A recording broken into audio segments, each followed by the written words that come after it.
Hello chess friends! Coming at you here in Cheyenne, Wyoming. I'm National Master Zachary Beckedahl and Poder Chess Instructor.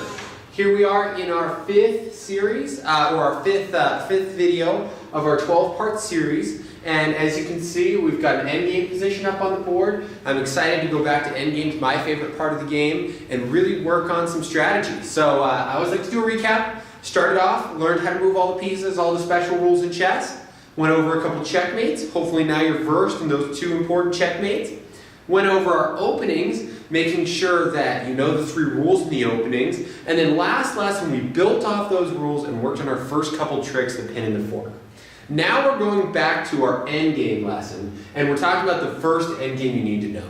When you learn your endgames, you learn them from the back to the front. So you start with, okay, an endgame with one pawn and a king versus a king. And then as you learn that endgame well, you do two pawns versus one pawn and a king, and you add all the pieces onto the board. After you've learned all your pawn endgames, which nobody really has learned them all, they're super complicated. I looked at a position the other day where it had taken, a grandmaster had messed up with just a few pawns on the board, and it took me about an hour to solve the problem. They can be very difficult problems, even with just a few pawns. So you never totally learn pawn endgames. However, once you have a feel for them, you start getting pawn endgames down, then you build off that and you do knight-bishop endgames, rook endgames, queen endgames. And the reason for that is because all endgames eventually turn into pawn endgames. So you have to know those really well. There's no point in learning rook endgames if you have no idea what to do if the rooks trade and you're just down to a pawn endgame. So we have to learn this first. This is the opposition. It's a very difficult lesson, and I would recommend, like my other lessons, playing it on a board beside your computer or TV, and also going through it many times, because it's another one that we talked about. Learning something halfway in chess does nothing for you. Learning something really well, it just means the world. You have something down pat. It would be much better in chess to have a small body of knowledge down really well, rather than knowing a bunch of stuff halfway, which a lot of chess players unfortunately fall victim to. There's so many things to learn in chess. You just learn so many things just a little bit, and you can tell. Players just learn a couple tricks and get them down and use them every game, and they have much more practical success. So, we're starting here. The black side has started at 7 and 8. He has a pawn and a king, and he's trying to work his pawn down the board. Now, if he can work his pawn down the board and get a queen, he can do the one queen checkmate, and you'd have to go back to lesson 2 to remember that one. But that's the goal here, is to promote the pawn, because when he gets to the end, it'll turn into the queen. And so here, if black wants to do that, he needs two things, okay, two important things. First thing he needs is his king in front of the pawn. You see how the king is in front of the pawn? That's good. The second thing he needs is what we call the opposition, which means when these kings are head-to-head, they got their staring test going on, they're playing a game of chicken, whoever has to move out of the way loses the game of chicken and loses the opposition. So this position is very important. If it's black's move, it's a draw, because he lost the game of chicken, he lost the little eye stare-down battle, and he had to move out of the way. And if it's white's move, and white has to move out of the way, then black can win this position. So it's funny how everything comes right down to how it works in this position and whose move it is. And so let's take a look at why it's a draw if it's black's move. So if it's black's move, he'll move the king over, and white's king will follow him. And the problem with this is black is not allowed to move his king one square away from his king. So he is blocked off from moving forward. And anywhere he goes, white is just going to follow him, not allowing him to move in front of his pawn farther, which is what's necessary. So now he has to push his pawn in front of his king.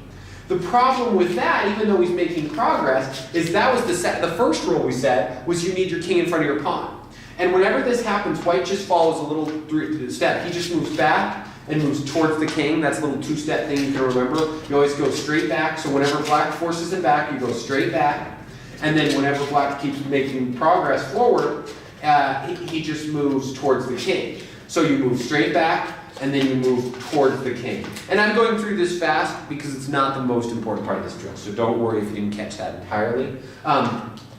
Now the problem is when we get to the end of the board, if your king isn't in front of your pawn, we end up with this position where black has to move his pawn and white will move his king here. And this is a real problem for black, because here, if black moves his king to any square, he loses this pawn. except this square he can move to. And if he moves to this square, this is actually stalemate, which we talked about earlier lessons, which means that this king has nowhere to go and he's not in check. Tie game, you don't get to win as black. So unfortunately, black's trying to avoid this. And so if we go all the way back to where we were before, this position is just going to work its way all the way down the board and be a draw. So instead of having that here, black's going to try his best. Instead of getting his pawn in front of his king, black's going to try to do his best to get his king in front of his pawn. So to do that, it has to be white's move. So now let's take a look at how black can win the game if it's white's move. And bear with me, it's a tough position to learn, but if you're going to be a chess student and a chess connoisseur, and you want to have a real feel for the game, you need to learn this, because this is the building blocks of our endgame. And I'm saying that whether, chess is something that you're just doing for fun on the side, or it's something you really, really want to improve at and get better at, this is really important to know. So the king moves out of the way. And now what black's going to do is move his king forward. You see, when this king moves over, it opens up this square. So now black can move his king forward in front of the pawn, which is what he wanted. And that'll force white to most likely go back. Good defense for white is keeping his king behind the pawn. If white moves up and black's pawn is able to skip, remember the pawns can go 2 on the first turn, skip forward, it's now blocking off white's retreat.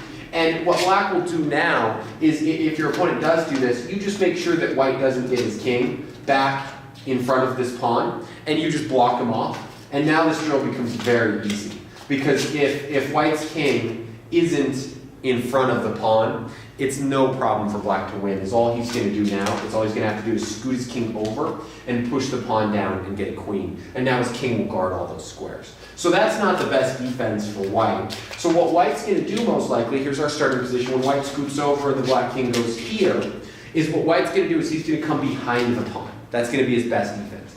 And whenever he does that, what we do is a little zigzag pattern. We come back. And this pattern in chess is called zhuzhuang. And zhuzhuang is a German word meaning compelled to move. You're forcing your opponent to move to a square where he doesn't want to move. Remember, white here wants it to be black's turn. And so here, if white has to move out of the way, that's good for black. If white could, say, pass in chess and just not make a move, then he can actually get a draw here, because this king would be like a rock in the way. We'd never be able to get the pawn past the king. But because he's forced to move, we're going to use his moves against him. Force him to move out of the way and continue to move forward each time.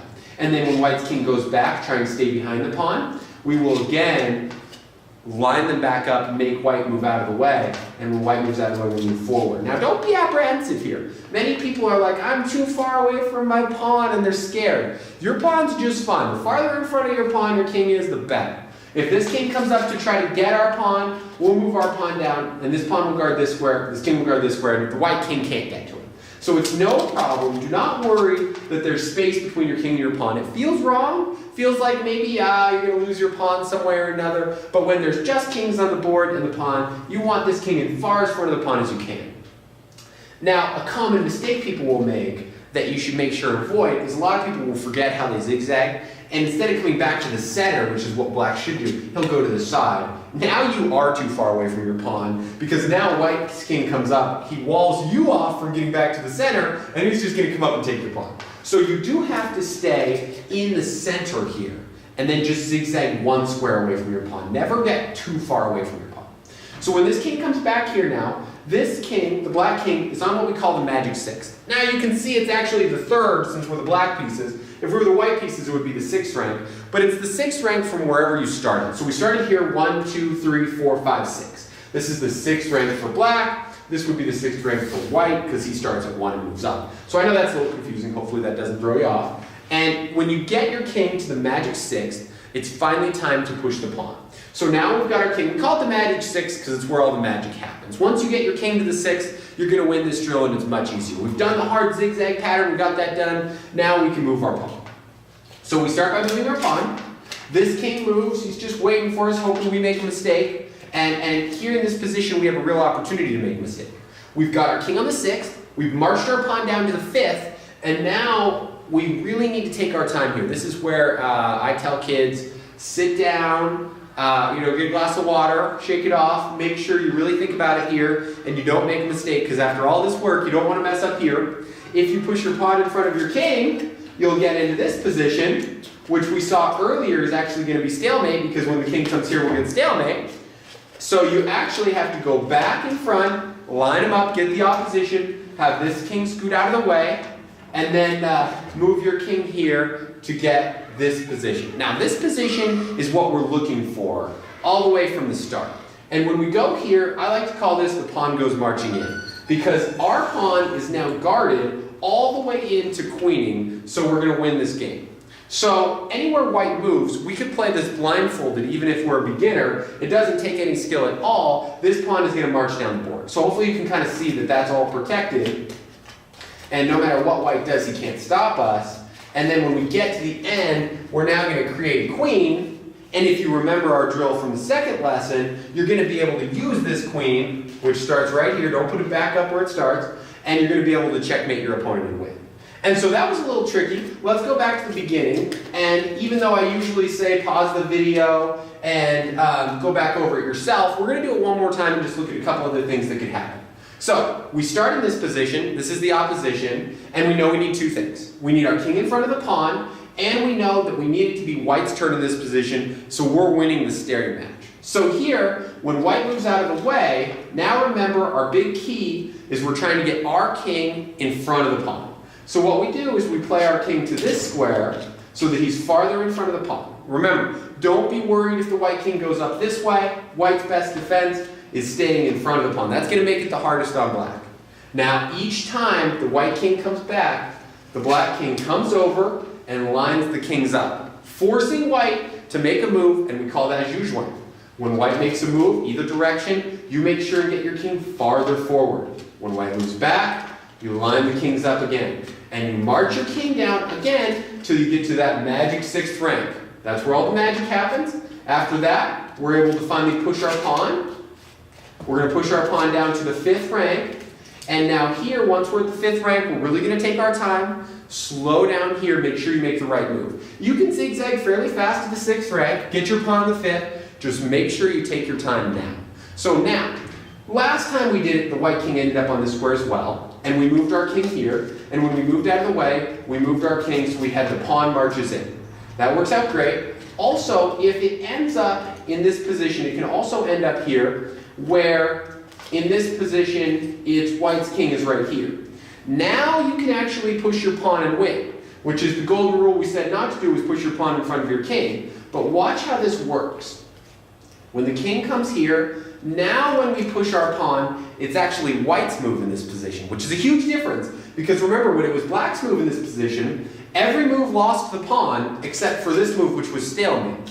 But here we carefully calculated, and we saw that it was going to be white's move here, and now white is not in stalemate. He has one move he can get to, and our king can scoot down and we're going to queen. So again, zigzag your king down to the 6th, put your pawn on the 5th rank, and then based on where that king is, you're either going to move the king over, get the opposition, and get our pawn marches in position, or what you're going to do is if the king is here and this pawn and the king is here, so it really matters which square the king is on. If the king is on this square, we're going to push the pawn, and we've got to calculate that in this position, it's going to be white's move. He scoots out of the way, and we go here. So this lesson, when I teach to students, I usually teach it 6, 7, 8 times before they have it down even close. So I recommend you go back through it a bunch of times, you try it out on your own chessboard, and you make sure you have it down perfect. This is our first pawn endgame. We have to know this one because all of our other pawn endgames will filter down into this pawn endgame. We're going to do another lesson in endgames coming up, and we're going to go over my favorite pawn war and some of the strategies and some good stuff there. So hope you enjoyed the lesson. This was part 5 of our 12-part series to becoming a good tournament player. Thanks for listening, and we'll see you next time.